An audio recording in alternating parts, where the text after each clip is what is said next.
महारानी जी, महारानी जी, महारानी जी बधाई हो। राजकुमार प्रहलाद गुरुकुल से आ रहे हैं। सच?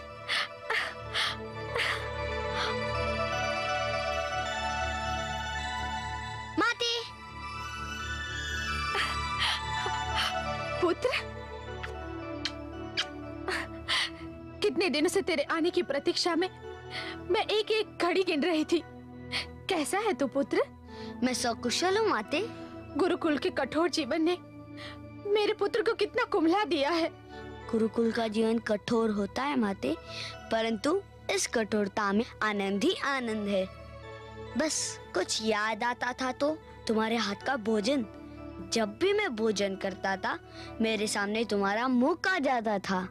हाय मेरा पुत्र, अब मैं नित दिन तुझे अपने हाथों से भोजन कराऊंगी। पुत्र, तेरी देखभाल तो मैं स्वयं करूंगी। महारानी की जय हो। सभागार से महाराज का संदेश आया है। उन्हें राजकुमार के आने की सूचना मिल चुकी है।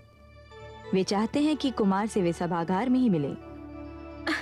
चलो ये भी अच्छा हुआ, इसी समय महाराज से भेंट हो जाएगी। चलो पुत्र। भगवान हिरण्यकशिपु की, भगवान हिरण्यकशिपु की, भगवान हिरण्यकशिपु की, भगवान हिरण्यकशिपु की, भगवान हिरण्यकशिपु की, भगवान हिरण्यकशिपु की, भगवान हिरण्यकशिपु की, भगवान हिरण्यकशिपु की, भगवान हिरण्यकशिपु की, भगवान हिरण्यकशिपु की।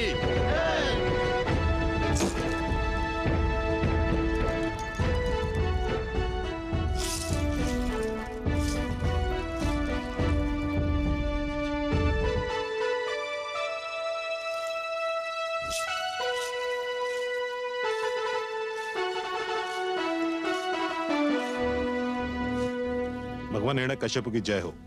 कौन है ये दुष्ट? भगवान, इन दुष्टों को हमने बार बार टोका, आपका आदेश सुनाया, चेतावनी भी दी, किंतु इन्होंने विष्णु की पूजा नहीं बंद की। पाप, महापाप। इन दुष्टों ने अपराध नहीं महापाप किया है। ले जाओ इन्हें और हमारी राजधानी के मुख्य मार्ग पर खड़ा करके जला दो, जलाकर राख कर दो इन्हें। जब इनके शरीर से अग्नि की लपटें निकलेंगी तभी इनको ज्ञात होगा कि भगवान कौन है, इनका वो विष्णु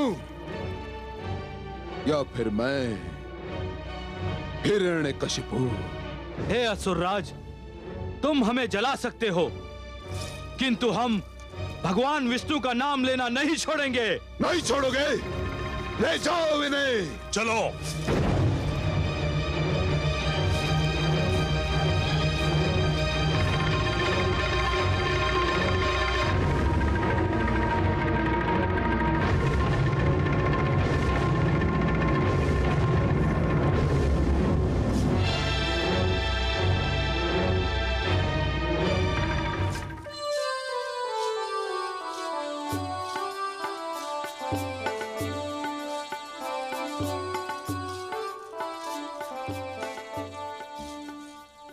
पिताश्री।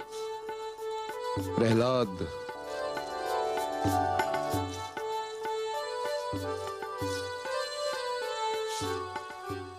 कैसा लगा तुम्हें गुरुकुल पुत्र?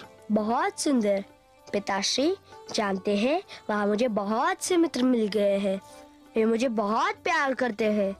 मुझे उनके साथ रहना बहुत अच्छा लगता है। सुंदर, अति सुंदर। और तुम्हारे गुरु, उन्हें कैसा पाया तुमने? वे भी बहुत अच्छे और बहुत विनम्र हैं।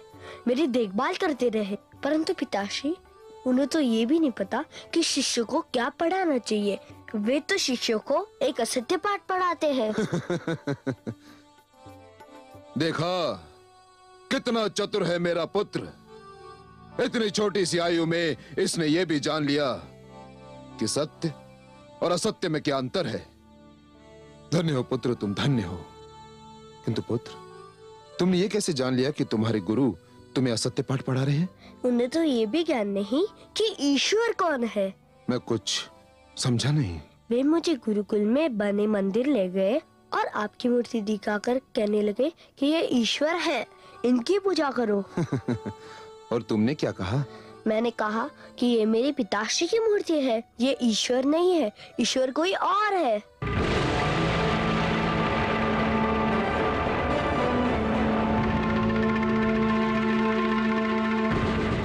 तो फिर ईश्वर कौन है? कौन है ईश्वर? आपको भी नहीं पता? लगता है कि आपके गुरु ने भी आपको नहीं बताया कि ईश्वर कौन है। मैं तुम्हारे मुख से सुनना चाहता हूँ कि ईश्वर कौन है, बताओ। चलिए, आपके गुरु ने नहीं बताया तो मैं ही बताए देता हूँ। ईश्वर वे है जो कण कण में बसते हैं, हर मन में बसते हैं, चारों ओर बसते हैं। श्री सागर जिनका बसेरा है, शेषनाग जिनकी शैया है, उनका नाम है वासुदेव श्री विष्णु। मेरा पुत्र।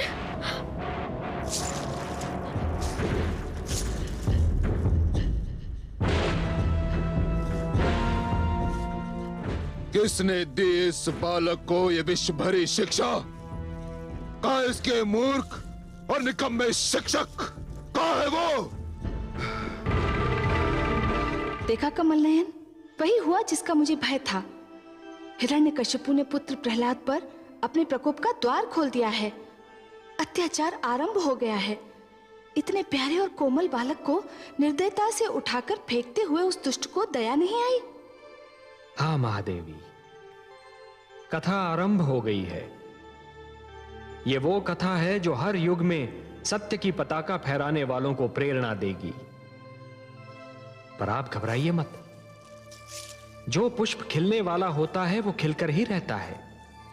धूप उसे कुम्हला नहीं सकती महादेवी। जो प्रकाश फैलने वाला होता है वो फैलकर ही रहता है। अंधेरा उसकी राह नहीं रोक सकता।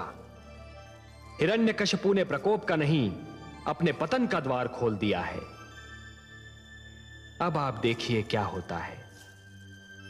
हिरण्यकशिपु ने इस सत्य को पहली बार सुना है और उसका दंड यह है कि यही सत्य उसे बार बार सुनना होगा। मैंने गुरुदेव के कहने पर प्रहलाद की शिक्षा दीक्षा आप दोनों को सौंपी थी। मैंने सोचा था कि आप उसे वही शिक्षा देंगे जिसका गुरुदेव ने आदेश दिया था। मैंने सोचा था कि जब मेरा पुत्र गुरुकुल से लौटेगा तो वो सब कुछ सीख चुका होगा। क्या क्या सपने देखे थे मैंने, क्या क्या सपने देखे थे। मैंने सोचा था इस शिक्षा प्राप्त करके मेरा पुत्र मेरी परंपरा को आगे बढ़ाएगा, मेरा मान बढ़ाएगा, मेरे नाम को ऊंचा करेगा। परंतु आपने उसे सर्वथा उल्टी शिक्षा दी। उसे वो नाम बताया जिसे सुनकर मेरे कानों में विष खुल जाता है, मेरे तन मन में आग लग जाती है, और वो नाम है विष्णु विष्णु विष्णु। भगवान, बस मैं कुछ नहीं सुनना चाहता, कुछ नहीं। ले जाइए उसे और उसके मस्तिष्क में भरे कूड़े करकट को निकाल बाहर कीजिए और उस मूर्ख को बताइए ईश्वर कौन है। कौन है ईश्वर? मैं आप दोनों को अंतिम बार क्षमा कर रहा हूं, अंतिम बार समय दे रहा हूं। उस मूर्ख का भ्रम दूर कीजिए। यदि ना किया तो आप दोनों मेरे दंड से बच नहीं पाएंगे। इससे पहले कि मेरे संयम का बांध टूट जाए, चले जाइए यहां से, चले जाइए।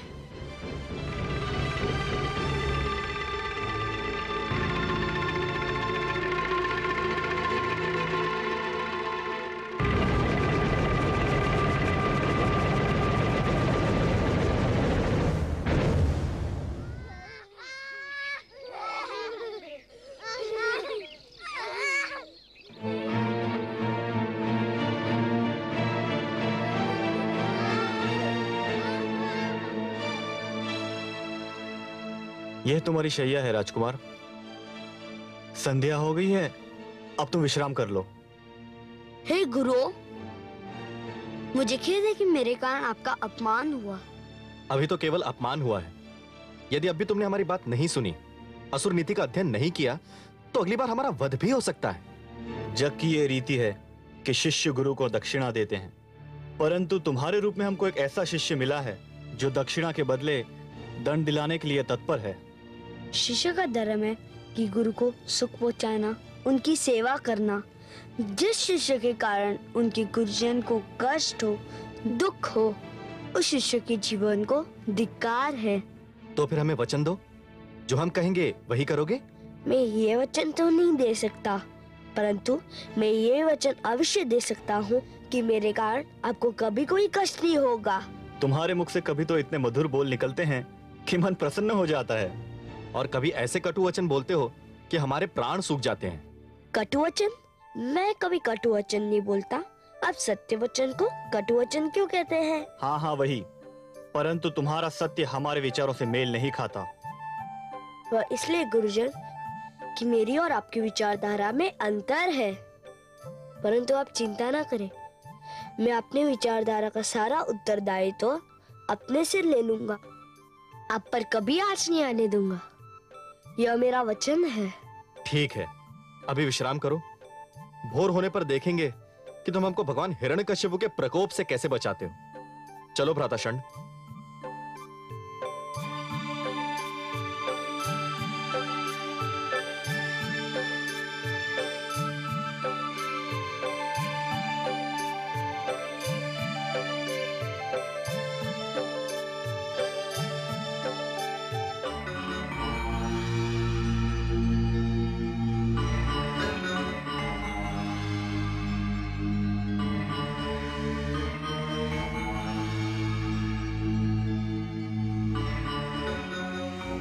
स्वामी,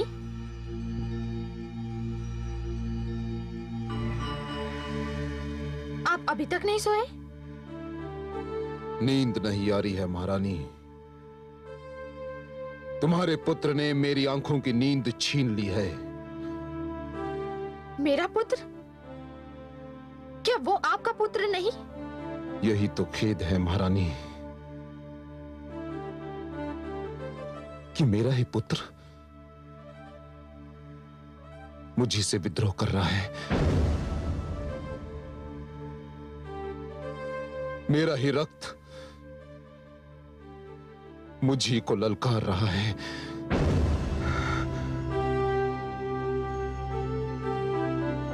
एक रात्रि वो थी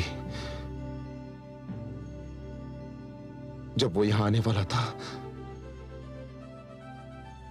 उस रात्रि प्रसन्नता के कारण मुझे नींद नहीं आ रही थी, और एक रात्रि ये है जब उसकी बातों ने मेरे तन मन में आग लगा दी है।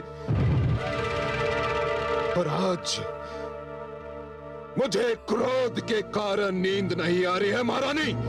आपका पुत्र अभी छोटा है स्वामी। परंतु महारानी, मैं ये सहन नहीं कर सकता कि सारा संसार मुझे ईश्वर मानता है और मेरा ही पुत्र अपने मन में विष्णु की मूर्ति बसाए बैठा है। विष्णु की मूर्ति हठ धर्मी पर तुला हुआ है वो। यह बालहट है, और बालहट का उत्तर क्रोध से देना उचित नहीं स्वामी।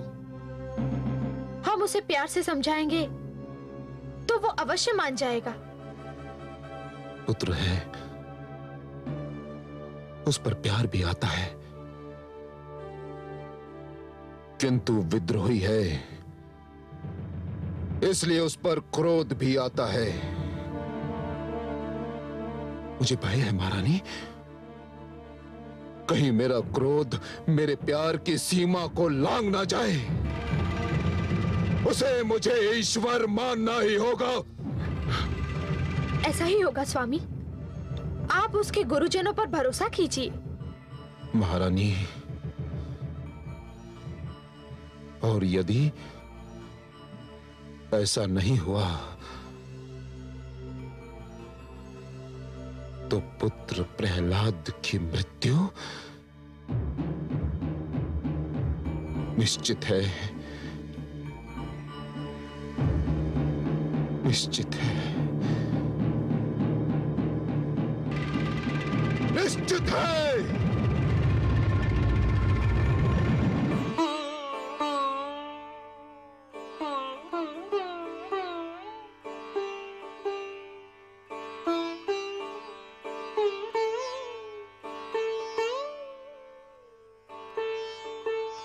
मित्र प्रहलाद, राजकुमार, क्या हो गया इन्हें? इनकी तो सांस भी नहीं चल रही है। कहीं मर तो नहीं गया हमारा मित्र? चलो गुरुजन को बताते हैं।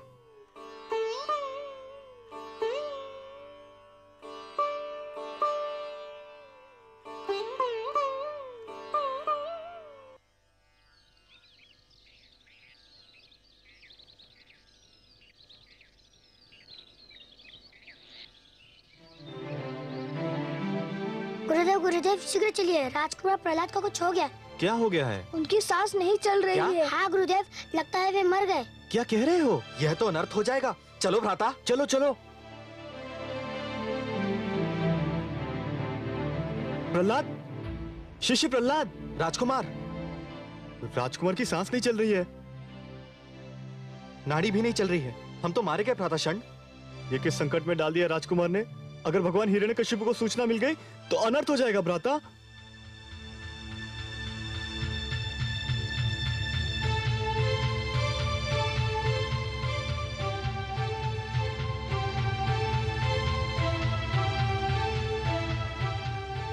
क्या हुआ?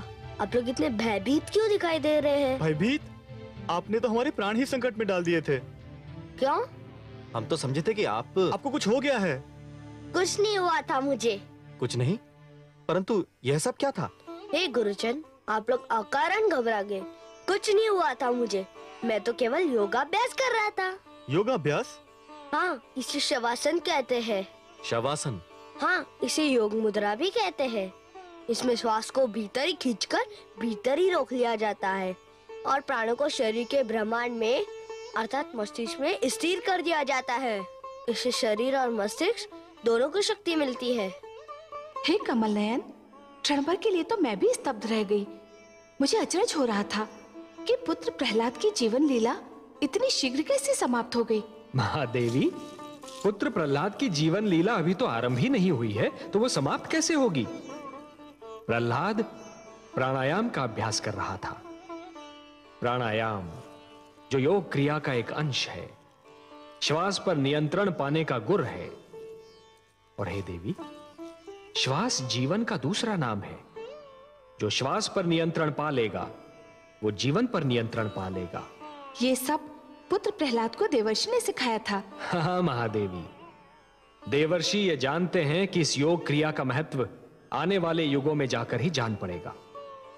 आने वाले युगों में धरती पर जनसंख्या इतनी बढ़ जाएगी, इतने नित नए आविष्कार होंगे कि वातावरण दूषित हो जाएगा, प्राणवायु विषैली हो जाएगी और उस समय श्वास पर यह नियंत्रण मानव के लिए बहुत उपयोगी सिद्ध होगा। आप सत्य कह रहे हैं सर्वज्ञ। आने वाले युगों में योग क्रिया हर समुदाय, हर वर्ग के स्त्री पुरुषों के लिए स्वस्थ जीवन का आधार बन जाएगी। और प्रहलाद के लिए तो यह और भी आवश्यक है महादेवी, क्योंकि अब उसके जीवन में जो घटनाएं घटने वाली हैं उनमें उसकी ये योग क्रिया ही उसका साथ देगी। प्राणायाम, श्वास पर यह नियंत्रण भू जल वायु हर स्थान पर काम आता है और उसने ये नियंत्रण क्रिया स्वयं देवर्षि से सीख ली है।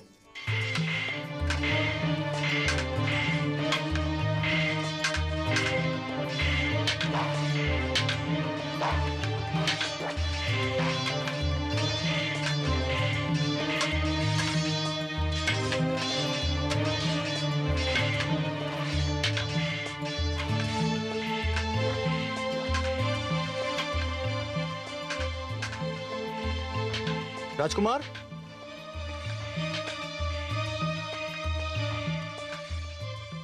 हे गुरुदेव, मैं आपसे कितनी बार विनती कर चुका हूँ कि आप मुझे शिष्य के घर बुलाया करें, राजकुमार नहीं। चलो यूं ही सही, परंतु तुम दूसरे असुर बालकों की भांति शस्त्र विद्या में रुचि क्यों नहीं लेते? हे गुरुजन, शस्त्र विद्या जितनी सीखनी आवश्यक है मैं सीख चुका हूँ। शस्त्र विद्या के नाम पर ये बालक जो कुछ सीख रहे हैं वह मन को हिंसा की ओर खींचता है, और मुझे हिंसा में कोई रुचि नहीं। परंतु शिष्य जिनके हाथों में शस्त्र होते हैं वही तो वीर कहलाते हैं। शस्त्र उनके हाथों में होते हैं जिनके मन में भय का वास होता है। जिनके मन में भय नहीं होता उनके हाथों को शस्त्र की आवश्यकता नहीं होती। तुम तो विचित्र नीति बता रहे हो शिष्य। शस्त्र तो शक्ति का प्रतीक होता है। हे आदरणीय गुरुदेव, मूर्ख शस्त्र को अपनी शक्ति समझता है और बुद्धिमान अपनी भीतरी शक्ति को अपना शस्त्र समझता है। बुद्धि की शक्ति को कोई नहीं हरा सकता। हे गुरुजन, हमें मित्र प्रहलाद की बातों में बड़ा आनंद मिलता है। मित्र प्रहलाद, हमें भी कोई कथा सुनाओ। शस्त्रों के खेल में हमें भी आनंद नहीं आता। मूढ़ बालक, राजकुमार प्रहलाद की चाल चलने जाएगा तो स्वयं अपनी चाल भूल जाएगा तू। किंतु गुरुदेव, हम अपने आंखों से देख चुके हैं मित्र प्रहलाद जो कहते हैं सत्य सिद्ध होता है। हम भी इनका अनुसरण करना चाहते हैं। मूर्खो, तुम तो संभवतः बच भी जाओ, परंतु यदि भगवान हिरण्यकश्यप को इस बात की सूचना मिल गई तो तुम्हारे माता पिता का जीवन संकट में पड़ जाएगा। देखा मित्रों, शस्त्र हाथों में होते भी तुम भयभीत हो गए। अपने मन में उन्हें बसा लो जो मेरे मन में बसे हुए हैं, सारा भय दूर कर देंगे। मेरे भगवान विष्णु हृदय से हर भय दूर कर देते हैं। मित्र प्रहलाद, हमें भी कोई कथा सुनाओ ना। भ्राता अमर्क, क्या हम इस बालक को शिक्षा दे सकते हैं? नहीं भ्राता षंड, उल्टे यही हमें शिक्षा दे रहा है। ये तो हमारे लिए बहुत बड़ा संकट खड़ा कर रहा है। पता नहीं इस संकट का उपाय है भी या नहीं। केवल एक उपाय है। क्या? आओ मेरे साथ।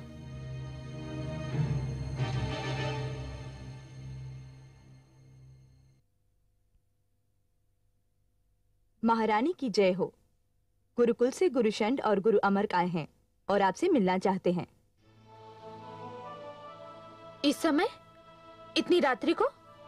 कहते हैं कोई बहुत आवश्यक कार्य है। ठीक है, भेज दो। जी महारानी।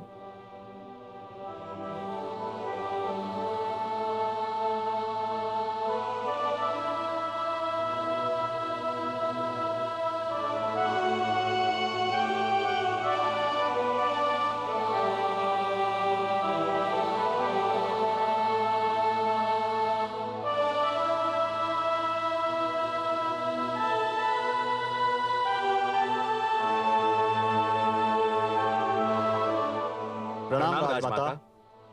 प्रणाम गुरुजन। सब कुशल तो है ना? कुशल होता तो इतनी रात्रि को आपको कष्ट देने का साहस नहीं करते राजमाता। क्या बात है? राजकुमार प्रहलाद को असुर नीति, असुर संस्कृति, असुर विद्या किसी में कोई रुचि नहीं है। मैं स्वयं बहुत चिंतित हूँ। गुरुजन, आप उसे थोड़ा और समझाने का प्रयास कीजिए। हम तो समझा समझा कर हार चुके हैं राजमाता, परंतु राजकुमार ने जो अपने मन में मान लिया है उसके अतिरिक्त वे कुछ और मानने को तैयार ही नहीं। राजमाता, हमें भय है कि भगवान हिरण्यकश्यप ने राजकुमार प्रहलाद की बातें सुन ली तो वे समझेंगे कि हमने उन्हें यह शिक्षा दी है, जबकि इसमें हमारा कोई दोष नहीं है। यही नहीं राजमाता, हमें भय है एक नया संकट भी खड़ा होने वाला है। हाँ राजमाता, राजकुमार प्रहलाद विष्णु को अपना ईश्वर मानते हैं और उनकी देखा देखी बाकी विद्यार्थियों पर भी रंग चढ़ने लगा है। हमारे असुर शिष्य भी असुर धर्म से दूर होते जा रहे हैं राजमाता। समस्त विद्यार्थी उनके रंग में रंगते जा रहे हैं। भगवान हिरण्यकश्यप को सूचना मिल गई तो अनर्थ हो जाएगा राजमाता। समझ में नहीं आता, क्या करूं? हे राजमाता, राजकुमार आपसे बहुत प्रेम करते हैं। आप चलकर उन्हें समझाएं। हमें विश्वास है कि वे आपकी अवश्य सुनेंगे। हम यही विनती लेकर आपके पास में आए थे। आप कहते हैं तो मैं आपके साथ अवश्य चलती हूँ। उसे सीधी राह पर लाने का प्रयास करती हूँ। धन्य है राजमाता।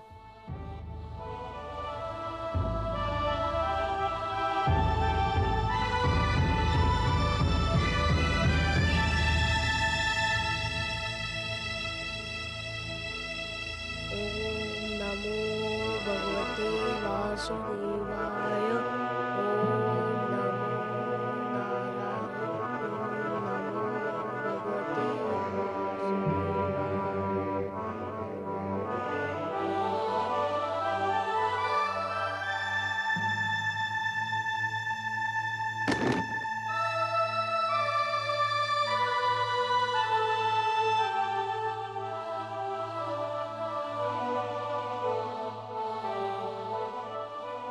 पुत्र प्रहलाद,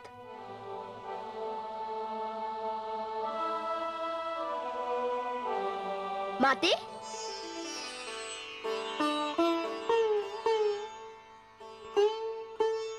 माते, आपको देखकर मेरा मन प्रसन्न हो गया। परंतु आपको कष्ट करने की क्या आवश्यकता थी? मुझे बुला लिया होता।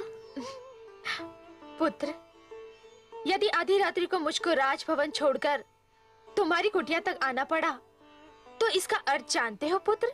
नहीं माते। इसका अर्थ ये है कि मैं बहुत विचलित हूँ, दुखी हूँ पुत्र। विचलित? दुखी? पर किसके कारण? तुम्हारे कारण पुत्र। मेरे कारण? हाँ पुत्र, तुम्हारे कारण। तुम जिस प्रकार अपने विचारों को व्यक्त करते हो उसके कारण। परंतु माते, अपने विचारों को व्यक्त करना तो हर एक का अधिकार है। अवश्य है पुत्र, परंतु एक का अधिकार दूसरे के लिए हानि बनने लगे तो हर एक को सोचना चाहिए कि अधिकार का प्रयोग किस सीमा तक किया जाए। आइए माते, स्थान ग्रहण कीजिए। अब आप ही बताइए माते, मुझे क्या करना चाहिए? जानते हो पुत्र, तुम्हारे दोनों गुरु कितने चिंतित हैं? क्षमा करें माते, वे चिंतित नहीं, भयभीत है। भयभीत इसलिए कि वे जानते हैं कि वे हम सबको जो शिक्षा दे रहे हैं वो शिक्षा सत्य पे आधारित नहीं है। वे जानते हैं कि वे अपने विद्यार्थियों से जिन विचारों को मानने के लिए कह रहे हैं उन विचारों पर स्वयं उनको संदेह है। वे जिस बात पर विश्वास का प्रचार करते हैं उस पर स्वयं उन्हें विश्वास नहीं है। वे मेरे कारण चिंतित नहीं है माते, अपने झूठे पाखंड के कारण भयभीत हैं। पर मैं भी भयभीत हूँ। जिस दिन से तूने महाराज को रुष्ट किया है मेरी तो रातों की नींद उड़ गई है। हर पल यही भय रहता है कि तेरा क्या होगा, और यदि तुझे कुछ हो गया तो मैं क्या करूंगी? भय को मन से निकाल दीजिए। जब आप नहीं जानती कि आपका क्या होगा, मैं भी नहीं जानता कि मेरा क्या होगा, तो फिर इसके लिए सोचना क्या? सब भगवान पर क्यों ना छोड़ दिया जाए? क्योंकि होगा तो वही जो ईश्वर चाहेगा। क्या होगा, क्या होने वाला है, ये भी केवल वही जानता है। फिर हम क्यों चिंता करें? जितनी सरलता से तू चिंता से मुक्त हो सकता है, मैं कैसे हो सकती हूँ? मेरे लिए तो एक और मेरा पति है और दूसरी ओर मेरा पुत्र, और उन दोनों की चिंता में फंसी मैं, एक पत्नी, एक माता, जो न इस पार जा सकती है न उस पार। मैं क्या करूं? आप भी मेरे ईश्वर पर विश्वास कीजिए, सब कुछ उसी पर छोड़ दीजिए। भय या चिंता के स्थान पर मन में यह सत्य बसा लीजिए कि यश अपयश, जीवन मरण सब ईश्वर के हाथ में है। जिसके साथ वो है उसकी ना कोई चिंता है ना भय।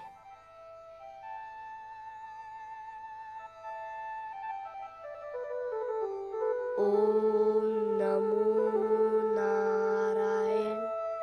ओम नमो भगवते वासुदेवा। ओम नमो भगवते वासुदेवाय। ओम नमो नारायण।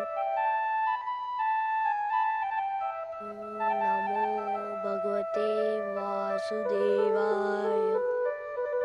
ओम नमो नारायण। ओम नमो भगवते वासुदेवाय। ओम नमो नारायण। ओम नमो भगवते वासुदेवाय।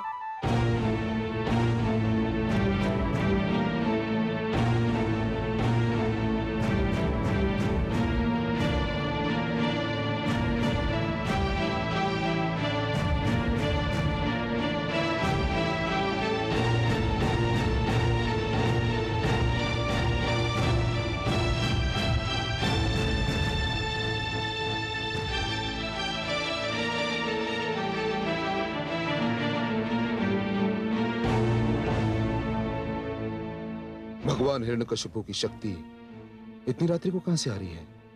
पुत्र प्रहलाद से मिलने का मन कर रहा था, उसी से मिलकर आ रही हूँ।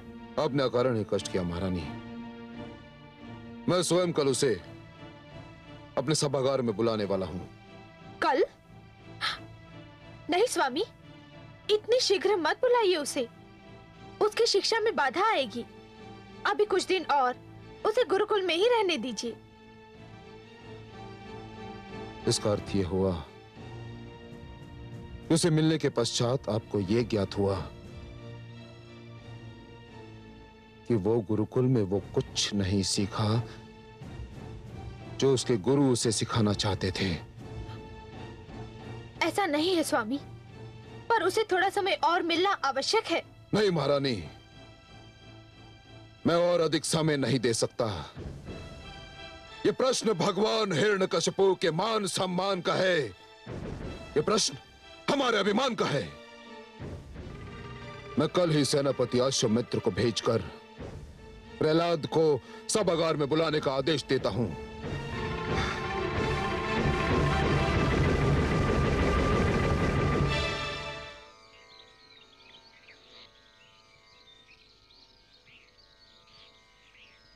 हमारी इतनी विनती तो सुन लें। आप भगवान हिरण्यकशिपु की प्रार्थना करें या ना करें, उनकी स्तुति तो कंटेस्ट कर लें। गुरुदेव, अब जानते हैं कि आप जो कह रहे हैं वह मेरे पिताश्री के भय से कह रहे हैं, अपने मन से नहीं। अब जानते हैं कि किसी राजा की स्तुति नहीं की जाती, केवल ईश्वर की स्तुति की जाती है, और मेरे ईश्वर नारायण है। मुझे उनकी स्तुति कंठस्थ है।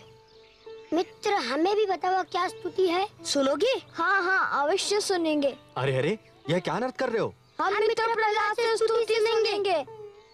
तो सुनो, आओ मेरे साथ।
कोटि कोटि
प्रहलाद, ये तुम क्या कर रहे हो? राजकुमार, राजकुमार की जय हो। भगवान हिरण्यकश्यप ने आपको आपके दोनों गुरुओं सहित सभागार में उपस्थित होने का आदेश दिया है। आपको अभी चलना होगा। आपको मेरा वचन याद है गुरुजन? हाँ। तो आप निश्चिंत रहिए। क्या